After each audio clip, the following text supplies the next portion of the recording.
Greetings, everyone, and welcome to Back to Ashes. I am your host, Phoenix. If you enjoy the way these stories are narrated, a like, comment, or share would be highly appreciated. I would also like to take a brief moment and acknowledge the elite members of Back to Ashes. Thank you all so much. I am always grateful for everything that you do, as you are the pillars of which this channel stands upon. You have my deepest gratitude. Without further ado, it is now time to go back to ashes. For once we arise from those ashes, we are a bigger, brighter, stronger, and a happier person every day. Sit back, relax, kick back, grab a snack or tuck in to get warm, and prepare for your dose of vocal melatonin entitled True Creepy Encounters. Right after this intro, there will be an ad. I'll read the first story, there will be an ad, and after that, there will be no more ads within this video. Disclaimer, this video is for educational and entertainment purposes.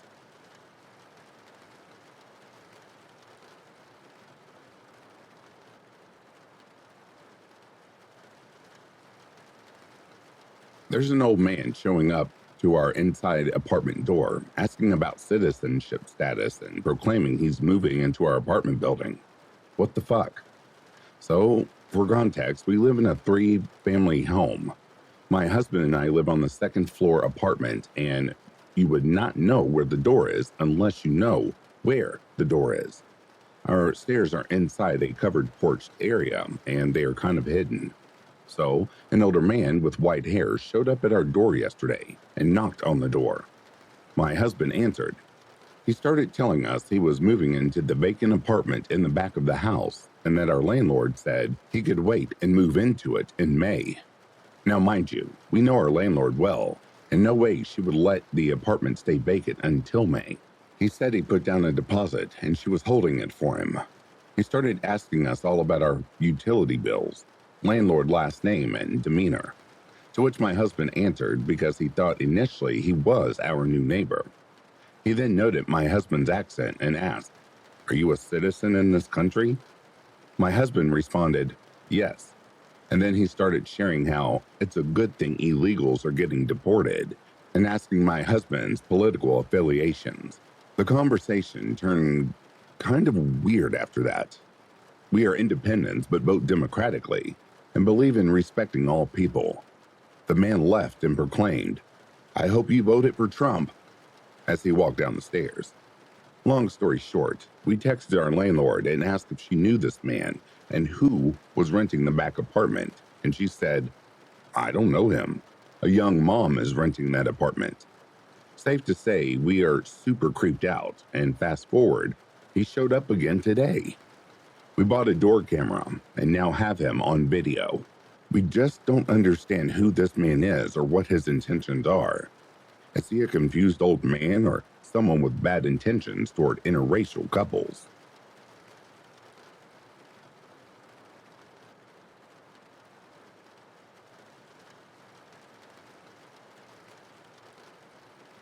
This happened to me today and it shook me to my core. I'm still crying a little as I type this. I went to the bus stop after an appointment, and he was already waiting there. He started off with some small talk about horror books and some video games. He asked why I was so nervous and shaking, so I informed him about my ADHD and how I was taking medicine for it. He said I didn't need medicine. All I needed was a hand to hold with someone like him. That was the first red flag, as he was serious when he said it. We boarded the bus together. I was seated at the window and he was seated right next to me. We talked for a while about games some more when he asked to hold my hand. My hands are almost permanently cold, so I figured it wouldn't do any harm. He asked if I could come home with him. Red flag number 2. A while after, he put my leg onto his and he kissed my cheek. That was where I drew the line. I pushed him away and told him not only am I in a relationship, I wasn't interested in guys. He spent the rest of the ride apologizing, complimenting me, talking about himself and how he was sleeping with 3 other women, but also not in a relationship, and asking to hold my hand again, in which I declined, of course, and claiming he could be my friend and maybe something a little more. I kept repeating that I am taken and gay, to which he laughed and said he could be my super gay boyfriend. I told him that I am not interested and to leave me alone, rushing off the bus and hiding behind a pillar at the location. Not even a minute later, he had followed me off and was looking for me. I darted out without him seeing me and hid there until I knew he was gone. I'm posting this because of one of the things he told me was just downright gut-wrenching. I don't even need to take the bus. I just do it to find people like you. I've reported him to CSA, but not the police yet. He told me his full name as he was talking about himself, so I probably could give the police a name and description if I did decide to talk to them. But right now, I'm still shaken up and very scared.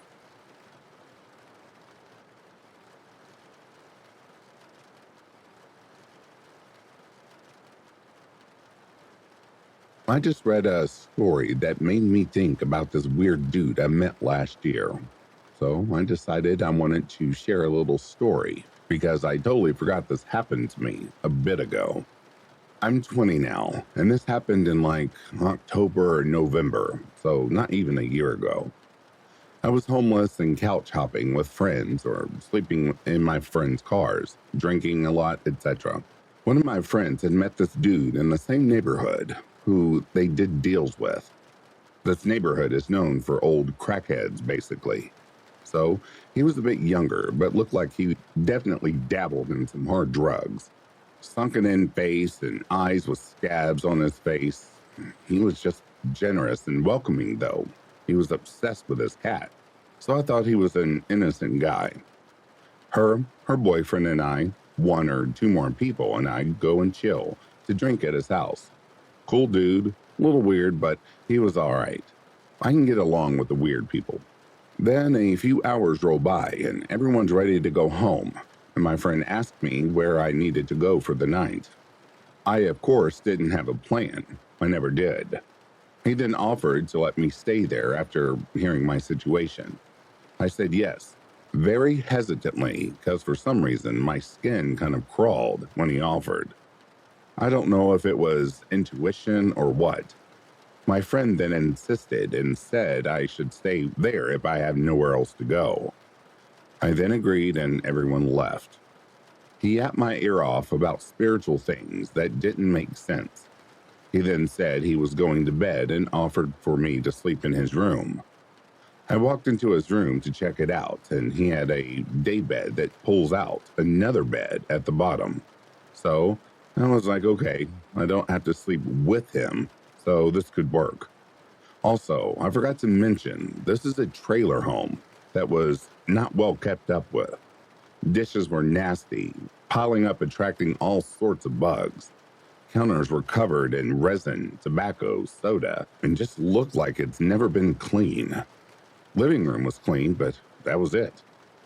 He started, clearing some clothes off of the upper part of the bed so he could lay down, and then stopped and was like, never mind, we can both just sleep on the bottom one. I then looked at him and said, you know what? I just think I'll sleep on the couch. It's okay. He insisted it was okay and that he wasn't going to be weird, and he was acting like a kid, begging me to buy him a toy. I insisted on sleeping on the couch, and he got upset and laid in his bed. Then, 30 minutes later, he says from the other room something like, you know what? This is weird. Maybe you should stay here. He proceeds to say he needs to be alone, and I'm like, dude, it's 3 a.m. You're whining because I won't sleep in bed with you. I don't know you. Then he kept insisting on me sleeping in the room with him. I keep declining and say I'm going to sleep. He says fine, but he's kicking me out in the AM. That was totally okay with me. Morning comes around and he wakes up making pancakes. I then ask if he can drop me off at work since I was working in the morning. He said yes and acted like nothing happened the night before, and started yapping my ear off again about spiritual bullshit. As it's time to bring me to work and finally leave this man's house, he drops me off at work. I worked all day, and while I was still at work, at night, he somehow got my number from someone and started texting me. He said something like, "Hey, I got a case of beer and some weed if you want to come over." I said that I had other plans. He then texted me and said I told him I would hang out with him later. I never said that. So I ignored him. He texted me a couple more times with a question mark. Hello? I ignored him, all of them, and didn't think of him or see him again. Fast forward, I think a week or two later, this man comes into my job and asks someone for a job interview. I recognized him and was very scared and did not want him working with me at all. He gets an interview from my manager somehow and he leaves. My coworker came up to me and was like, "Hey, you seen that weird dude that just came in?" I mentioned that I somewhat knew him and that he is, in fact, very weird. He then brought up that maybe he was trying to stalk me. This was a joke at first, and we laughed about it, and he continued his work, but did warn managers what I told him, just in case, so the manager emailed him immediately saying he wasn't hired. I was relieved. And then, I shit you not even an hour later, this kid comes back to my job with a different outfit and asks for a job interview. This time he was looking around the place, all sketchy, and I then ran into the bathroom because now I think this man is stalking me for real. Thankfully, the first person that saw him was my coworker, who I was just talking to, and thank God he seems to be a smart, protective man because he tells the creepy guy that he just came in an hour ago and already got an interview and didn't get hired, and that he needed to get the hell out. He left, but not without a bit of arguing. After I got out of the bathroom, my coworker gave me the rundown on what happened and said that the guy was definitely bad news and told me to never, ever go near that guy again. And I haven't. I don't know what could have transpired from that, but it probably wasn't anything good. I'm sorry if this was long or drawn out, or if any of you made it this far, but thank you for listening to my story. I still don't know what to think about all of this or what to call it.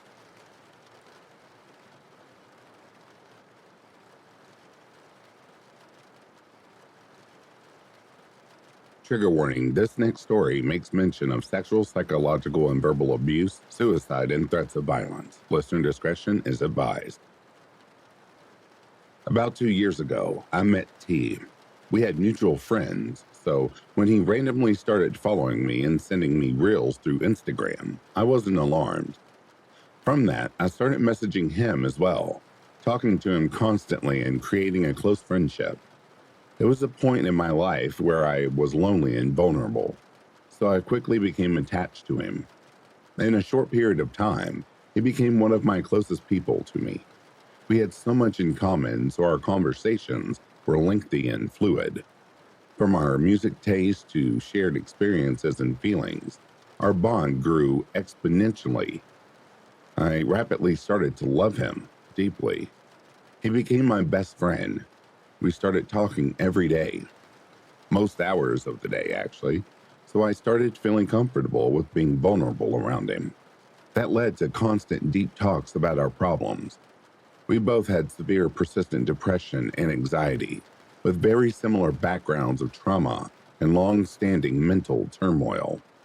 I opened up to him that I had intense suicidal thoughts in the past and had been clean of self-harm for over a year. In that moment, he took that opportunity to talk about similar struggles. After the moment, the conversation topics mostly focused on his struggles. He would constantly vent to me, which, while it was exhausting, I put up with it because of how much he meant for me. Then the behavior started to get more concerning. He would text me at late hours of the night, around 3 a.m., threatening suicide and shit if I didn't answer immediately, which, due to the time of these messages, was very hard to do as I tend to sleep a lot. I was worried about him and obliged to his demands, staying up most of the night just to serve as a support system for him. The situation escalated even more when I told him about my crush, now my boyfriend. He totally freaked out and started a raging rant about how I was a slut and should kill myself, using what I told him in our most intimate moments to berate me. At first, I didn't understand why, as I tend to suck at knowing when people are into me. But when I asked him the morning after that, he told me he was in love with me, which threw me off as he was my best friend, but I tried to stand by his side due to my fear of losing him. But eventually, we stopped talking for about a month, as his advances toward me became very intense and uncomfortable. In that time, we had no contact. I got with my boyfriend, but his advances continued. He would constantly follow me around without notice, taking pictures of me and leaving anonymous notes. After some time, he apologized for his behavior and promised me he had moved on from his romantic interest in me. I was hopeful and believed him. We rekindled our friendship and everything seemed perfect. Our relationship was similar to the one we had in the beginning. Late night talks about ourselves and the world around us, as well as entertaining discussions about music, series, books, philosophy, etc.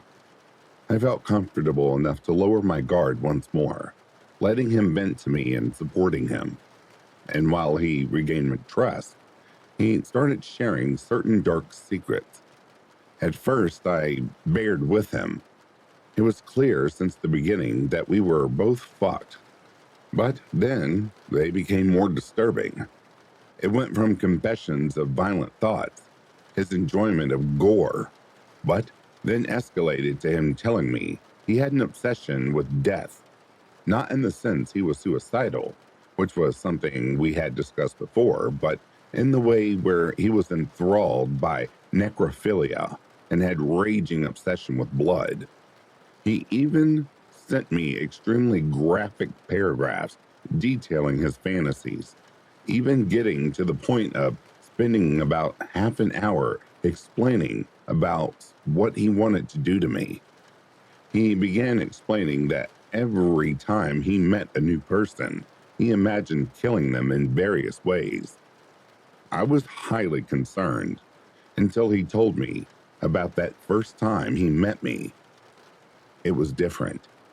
He then started describing how he would never imagine killing me, that he immediately started loving me at first glance. He said that instead of ending my life, he'd want to be with me forever. He went into extreme lengths to truly represent the things he'd want to do to me. He said he wanted to touch me, to make increasingly severe incisions on my skin to be able to see my blood and appreciate it, telling me he wanted to lick my skin while it bled, keeping me by his side constantly, describing he wanted to rape me to make me feel good. I froze. I tried to leave the situation and made up some excuse to leave. I went to the school's bathroom and had a full-blown anxiety attack and tried to go home when I realized that in my panic, I had left my phone with him.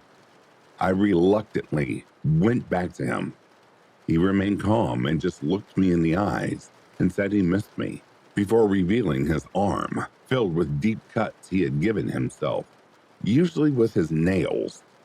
I momentarily forgot what he just said and started hugging him and trying to stop the bleeding, consoling him and reassuring that I'll never leave him, because I knew that if I did, he would take drastic actions I didn't want to face. That was arguably my biggest mistake. He took what I said to heart and started getting violent. The texting at late hours of the night, demanding comfort and attention, restarted. And his violent rage I induced when I didn't oblige to his expectations of me became harsher. He would scream at me, threatening to harm me in increasingly graphic ways, even sending me pictures of his self-harm, telling me it was my fault. I tried to distance myself from him. My boyfriend was worried and disapproved of our friendship, but I was afraid of him killing himself, as it seemed like a pressing possibility. I attempted to gradually free myself from his abuse, but every step I took away from him resulted in even more violence. I tried to make our in real life interaction minimal, but every time he saw me at school, he would go up to me and take me to the side. He had impressive strength in correlation to his size, so I couldn't even think of fighting him off. Every time, he would hug me tightly and sob into my arms, expressing his sick love and obsession to me, telling me how much he needed me. When he did that, he fondled me constantly, touching and clawing me to the point it left marks and bruises. He even bit my breast one time. He was very short, so he was eye level with my chest. Even though most of the times I managed to control myself and not break down at the spot, that time I panicked. I pushed him away and literally ran away, blocking him on everything and deciding I had taken enough. However, that same night, my boyfriend posted a picture of us with my cat. I was too embarrassed to tell him the extent of this situation, so he still had him on Instagram. When he saw the post, he went crazy. He entered into full-blown psychosis and started calling mutual friends of ours, frantically begging for my address. That same night, his parents found him in his room, drunk and erratic. He was almost naked, so they were able to see the many cuts in his body, including the multiple old and new carvings of my name in his skin. They took action and internalized him in a mental hospital. He got out in about a month and a half. He didn't change schools, or neither did I. He is completely out of my life, however. I know he still watches me. I see him in the halls staring at me, glaring as if I was his possession. Every time we lock eyes, a chill runs down my spine, and I always get nauseous. I really hope the mental institution helped him, because if not, God only knows what he'll do next.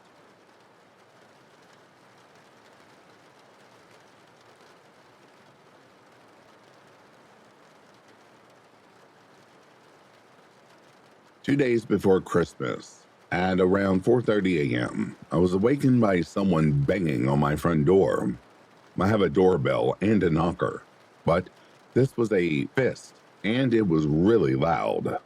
A bit of a background. I'm home alone with my young son.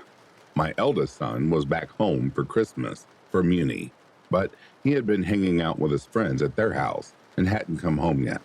So my first thought, paranoid mom of course, was that it must have been the police and something had happened to him. May sound totally irrational, I know, but we don't live in the most safest of neighborhoods in London. So I raced to the door just in my underwear and asked who it is as I look through the spy hole. The man on the other side of the door appears to be speaking to someone behind him, and then turns back to the door and says, "Don't worry, don't panic." So I immediately start to worry and panic, as now I'm sure it's the police.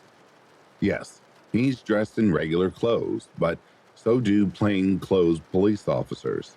And this guy looks like a copper. He is definitely out of place around here. I start screaming, "Oh my God, has something happened to?" Insert my son's name here.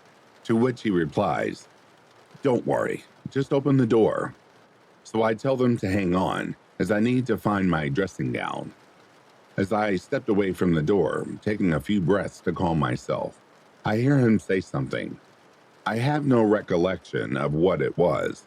I just remember that it was odd and out of place. So I get my dressing gown, come to my senses slightly, and remember that it is 4:30 a.m. in the morning, and a total stranger is banging on my door. Everything else that I think has happened is based on my assumptions, and whatever he just said to me is triggering an alarm bell. I return to the door. I ask him for his ID. He takes something out of his wallet and puts it up against the spy hole. Of course, I can't see it. I contemplate opening the door with a chain on to take it. Then he says calmly, in an Aussie accent, "I just want to hang out. Can I come in?" I'm sorry, you guys, that's the best Aussie accent I could come up with. Back to the story. In that moment of realization, I was no more enraged than frightened. I screamed every explicitive I could think of and told him to jog on. But the next day, it occurred to me that had I worn pajamas that night, I'd have opened my front door and let a stranger inside who was planning to do God knows what.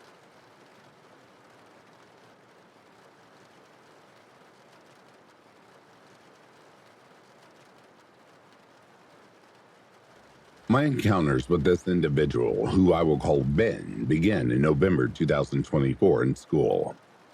He was a friend of one of my friends, Tom, and eventually we became part of the same friend group.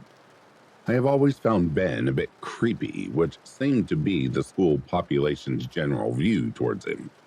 However, once we began regularly socializing, I began to feel bad for my presumptions. That was until we were added to a WhatsApp group chat.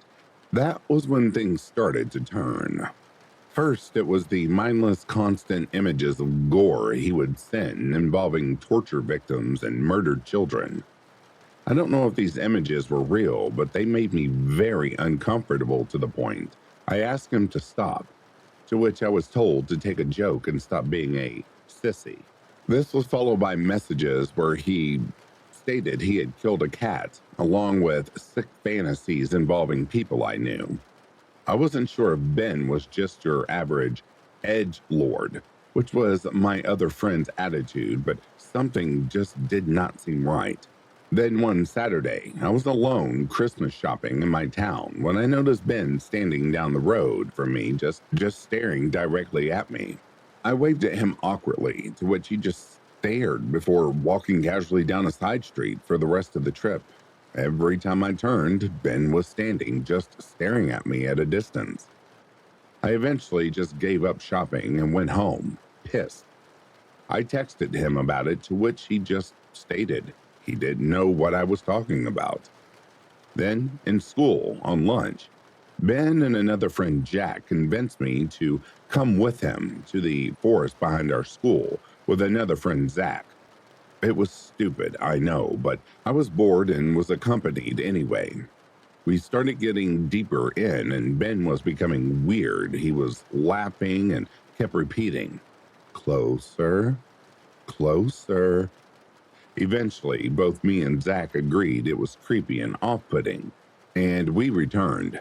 Ben seemed pissed when he and Jack returned, however. When we asked why they wanted us to go further, he responded he wanted to set a fire and show us. After this, I distanced myself and left the group chat, though was eventually re-added. While on my hiatus from that group, Ben attacked Tom with a homemade blade.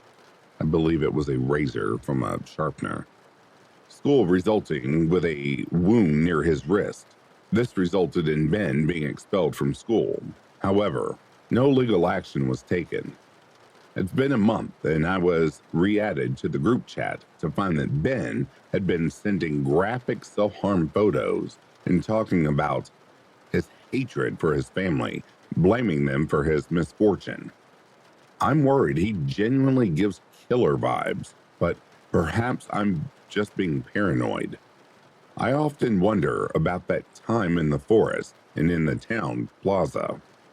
Anyway, thank you for listening.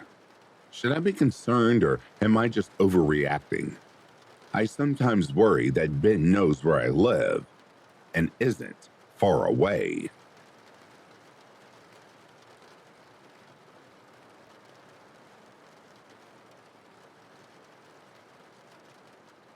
I've always been creeped out by the sound of a big truck idling. If I'm in my house and I hear that spitting muffler and bassy rumble, I have the urge to get on the floor and hide.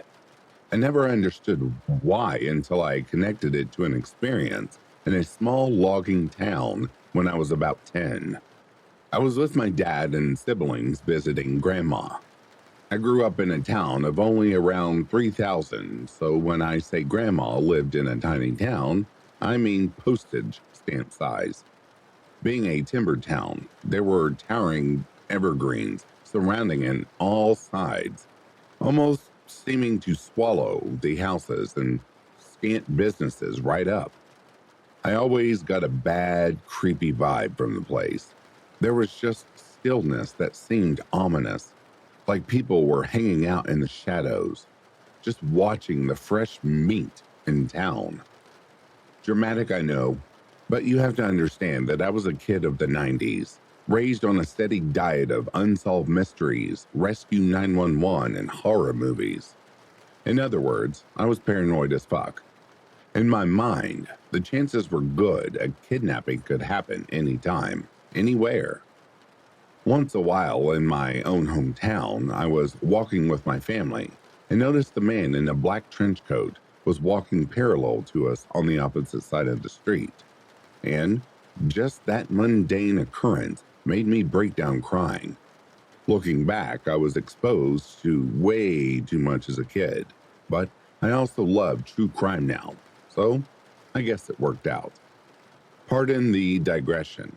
So, Dad and siblings and I were taking a stroll from my grandma's house to the main street, which happened to have an antique shop. We wandered in to look around and kill time before supper.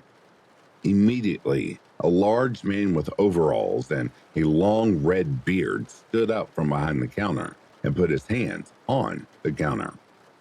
"Well, hello," he said to us, but he looked me dead in the eyes. I averted my eyes as one of my main personal rules was not to make eye contact with strange men, lest they want to kidnap me. I have an Archie and Veronica comic curled up in my hands, and he asked what it was. When I showed him, he got a weirdly determined look on his face and went to the back room. I was confused, but before long, he came back out to the glass counter with a giant stack of Archie comics, dirty and mildewed, tied together with some kind of twine. "And there's more where that came from," he said, still serious, like he was earnestly trying to impress me. "Wow," my dad said. "That's neat, isn't it, honey?" "Yeah, that's pretty cool," I said, trying to be polite but just feeling off with the whole situation. My dad then got distracted by my little brother and strolled off, and the man motioned me over. I didn't go any closer because I was freaked out. He shuffled up a little closer to me and had his voice lowered. "You know, I only got grandsons. I want a little girl."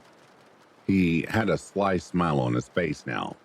Despite my surge of fear, I tried to tell myself, "Calm down, he's just a lonely old man."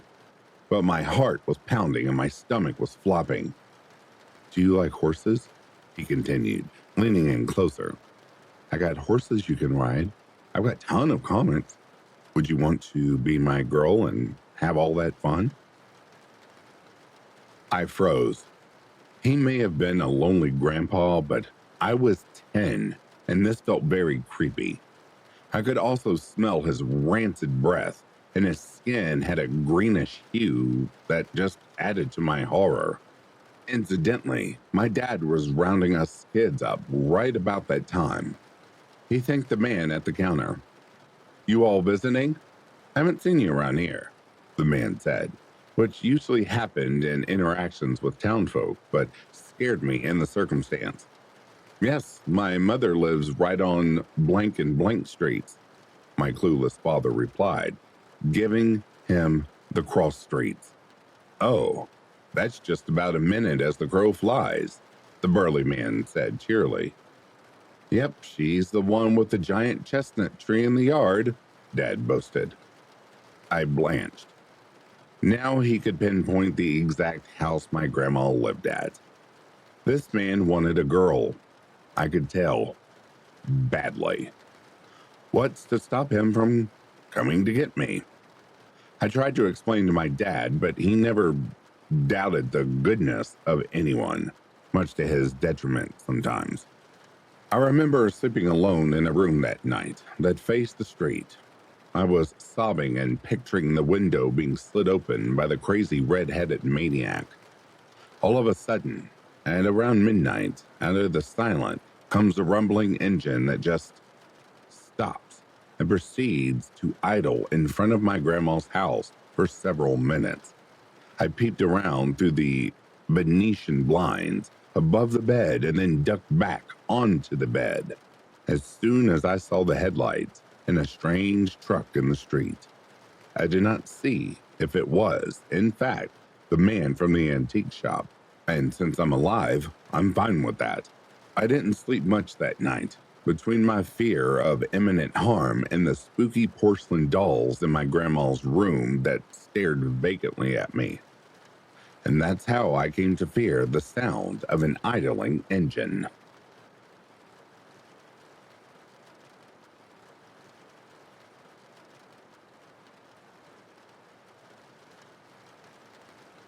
I was 19 at the time, around 2009. I had a weekday off. I decided to go to the beach by myself and brought my guitar along. This was rural Northern California, where the beaches are below cliff faces and usually empty of other people. There was a particular beach where someone had built a driftwood hut into the side of a steep cliff, with the beach below about 100 feet. You can just barely see the roof of the structure from the highway. I had always wanted to check it out, so I parked my car on the highway and made my way along the narrow trail to the hut.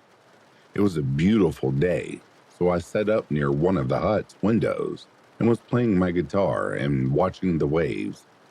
Suddenly, I hear someone else walking down the trail. I'm a little nervous, but figured it must be well known to locals or something. Then enters the man. Immediately, I get major creepy vibes from him. He is in his late 50s, overweight, unshaven, thick glasses, sloppy dirty clothes, sweatpants, and a dirty white shirt, but not homeless or anything. He immediately initiates conversation with me. First, just nice pleasantries, talking about the view, the weather. Then, he starts asking personal questions. Do you live around here? Do you go to college? Are you working today? Are you here with anyone? I answer very vaguely and am starting to get uncomfortable and feel trapped. The hut is very long and narrow, and there's no way for me to get to the trail leading back to the car without passing him. At this point, I only say the bare minimum, trying to show him I'm not interested in conversation. I look away, and he snaps a picture of me on his disposable camera. I ask him what he's doing, and he says he wants to show his friends back home how beautiful the girls in California are. At this point, I start brainstorming my options. I can try to run past him, but I will have to get close. I can jump out the windows of the hut towards the ocean, but it's a pretty steep cliff face to the beach, 100 feet or more below. My gut started telling me that this was a dangerous situation, but I was frozen. I didn't know what to do. Then he tells me that he needs to go to his truck to get something. Something about his camera, I think. But I knew he had already used his camera. He leaves the hut, but there's still no way for me to get to my car without passing him. I'm brainstorming what to do, but I kept thinking maybe I'm overreacting. I run to the entrance of the hut, but he's already making his way back down the trail towards me. This is the gross part. He has a very large and visible erection in his pants, and he has something under his arm. I run to the opposite side of the hut and jump out the window, sitting on the ledge of the steep cliff. In that split second where I had to make a decision, I look in the sky and see two hawks fighting each other. I had just read The Alchemist, and if you remember, the universe sends the main character omens and signs. One particular omen in the book is two fighting raptors, which ended up meaning something bad was coming and to run. In that moment, I knew I had to scale the steep cliff to the beach below. I decided I'd rather die falling or die swimming across the river. The beach below was also the estuary to a large river, than to find out what the creep was planning.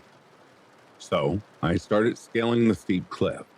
He ran to the edge and asked where I was going. He yelled for me to come back. Adrenaline kicked in so hard I made it down surprisingly fast without falling or getting hurt. Luckily, he didn't follow. He stood there the entire time yelling for me to come back. I was shaking. I made it to the beach and hid in some vegetation for what felt like forever, but was probably only 20 minutes. I finally decided it was safe to walk down the beach to where the actual trail was. I could see a man standing at the top. It wasn't him. I could tell by the silhouette, but I was terrified he had an accomplice. I decided to risk it and run up and ask for help. It ended up being a park ranger, and I told him the whole story. He walked to the hut, and the creep was gone. He put out a radio call, so enforcement would be on the watch, and I filed a police report. When I left abruptly, I left my purse and all my stuff in the hut. It was all still there when I returned with the ranger, but I was still terrified that he went through my belongings and saw my address on my ID. For months afterward, I was scared to be alone at home. I think the creep would have done something awful if I had stayed in the hut that day. I think he might have gone to his truck for a weapon or rope or something, but I'm not sure since I couldn't see what he was tucking under his arm. At 19, I didn't know to trust my gut. Now, I know not to worry about what anyone thinks if I feel danger and the need to bolt. I'm not religious or anything, but I thank the universe for sending me a very clear sign at such a pivotal moment.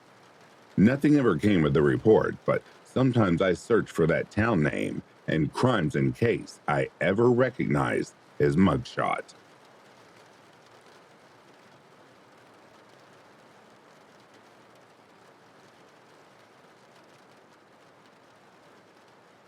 Last night at around 9 p.m., my niece and I ran to the store about a mile from our house to grab some trash bags and ice cream. There were about 7 to 8 cars in the parking lot in front of the grocery store. I used the side entrance to the parking lot, where it was a little darker, further away from the other cars. On the corner between the shopping center and street is a very small pond. As we are leaving, I pulled up to the stop sign, about to turn out of the parking lot and onto the street. I stop. We both look over and see a man with light hair and a flannel standing next to and facing the pond, holding a shovel or rake, something with a very long handle, and aggressively pushing at the ground with it, where the grass goes down to the edge of the water. Both of us are like, "What in the hell?" And I see him turn quickly and look at us through the window. At this point, I still haven't processed what's happening as I'm also focused on driving. So I turn back to look at the road and pull away while saying, "What the hell is he doing out there?" Then my niece says, "He just ran after your car." I look back and don't see him, as I already turned the corner around the trees and bushes. I'm like, "Girl, what? Are you serious?" I asked her if she was exaggerating or being paranoid, or if he actually came after my car. She said she was serious. He charged at my car holding the shovel or rake thing that he had. I was trying to process it and decided not to turn around and go back because we're two young women and I don't want to do anything stupid. I drove home and told my parents, who suggested calling the police just in case he was up to no good. I called and briefly explained the situation, and the guy definitely did not take me seriously. He asked, could he have been clearing it so water would drain? I said, I think if that were the case, he would have a car or truck with him and it wouldn't be late at night. I didn't see a vehicle nearby, he was just out there. So he said he'd send someone down to check it out, and if anything else happens, to call him back. That was that. I thought about it all night, and I'm still bothered by it. I work in the same shopping center, so when I drive by today, I looked and didn't see anything. Not that I could see very well while moving at 10 miles per hour. Anyway, all I can think is, what the hell was he doing? The spot he was standing in is surrounded by businesses on all sides. It's not like he was on his own property. They would not have someone working on landscaping at 9 p.m. on Easter Sunday, in the rain alone, and with no vehicle. And if he was doing something shady, why in a public setting where people can see you? What was he doing there? Anyone have any ideas? It's literally driving me nuts.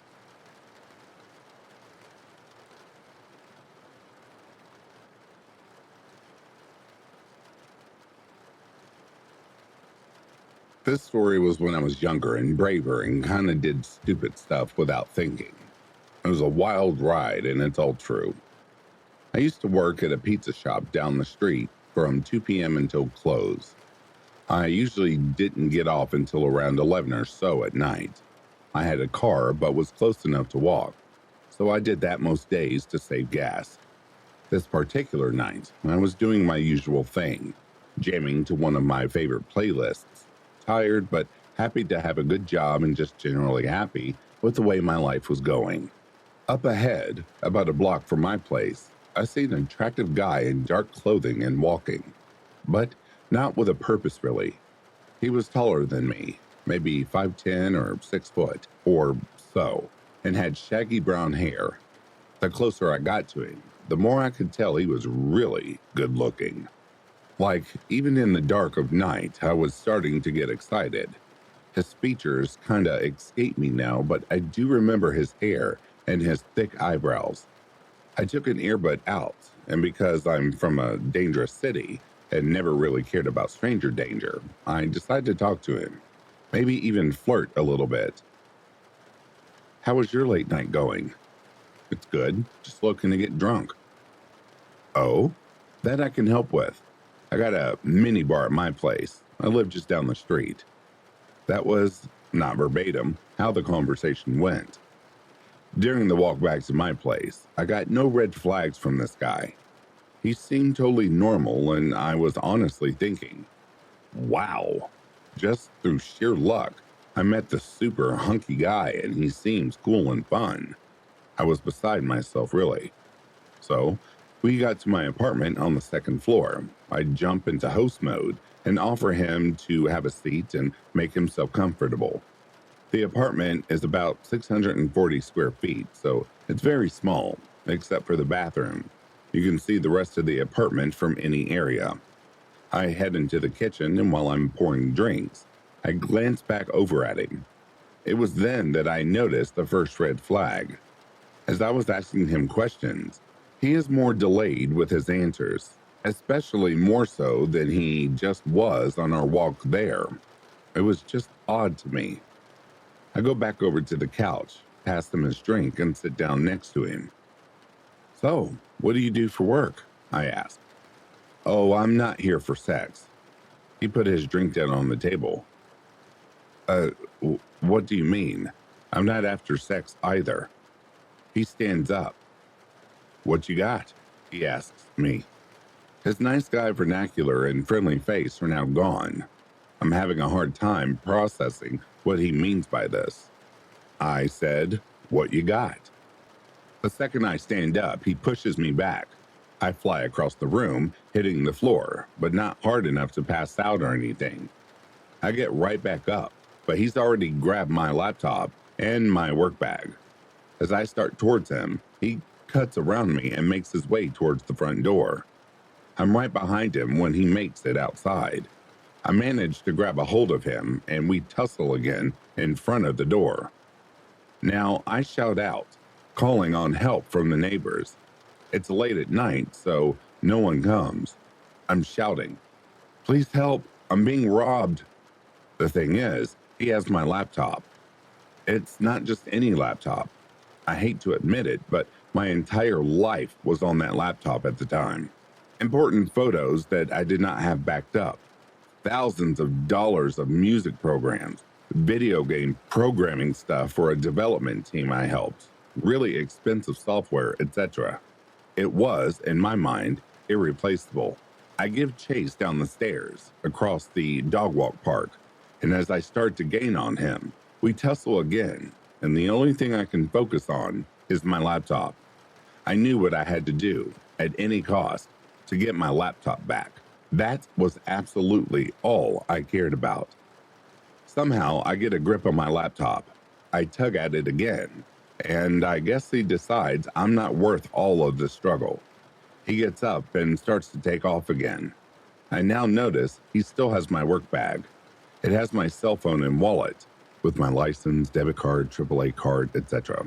in it. I take off towards him again, and this time he shouts back at me, "Follow me and I'll stab you again." This made me stop in my tracks, and he gets away. Underneath the street lamp along the sidewalk, I immediately inspect myself. Was I stabbed? No way. There's no way. Then I see blood running down my leg. I see blood on my arm.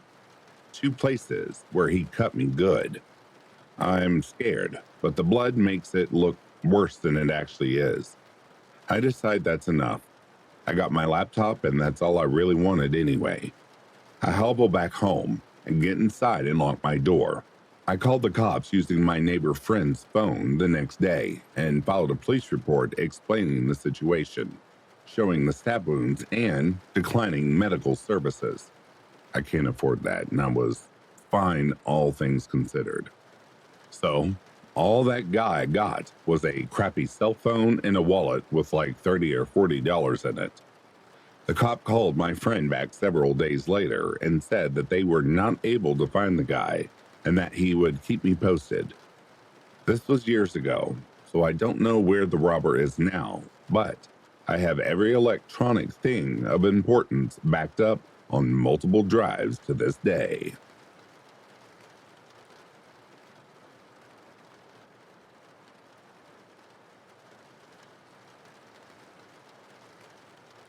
The other day, I went to the clinic and parked in the parking lot dedicated for the building.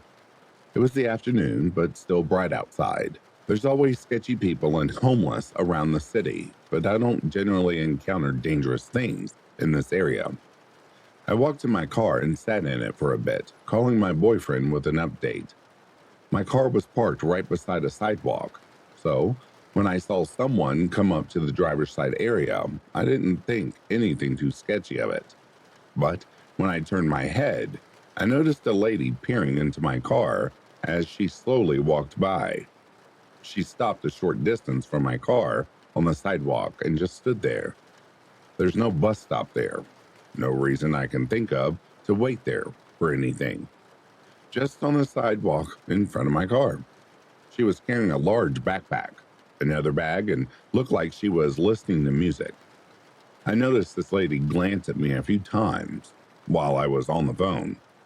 I didn't think too much of it at the time. Then she came back, walking back by my car and looking inside it.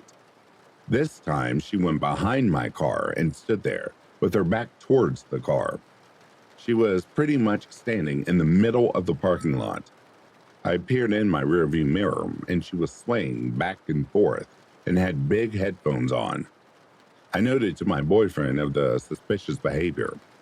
She glanced backwards at my rearview mirror approximately 3 times. At that point, I figured this person was up to no good and was worried she was looking for an opportunity to rob me. When vehicles drove past her on the parking lot, she wouldn't even move for them. My boyfriend advised me to start the car and start backing up to see what she would do.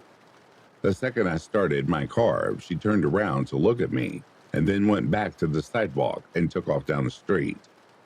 I don't know if this person was waiting for me to get out of my car to rob me, or was waiting for an opportunity to try and steal my car. The whole thing has made me feel super unsettled all day.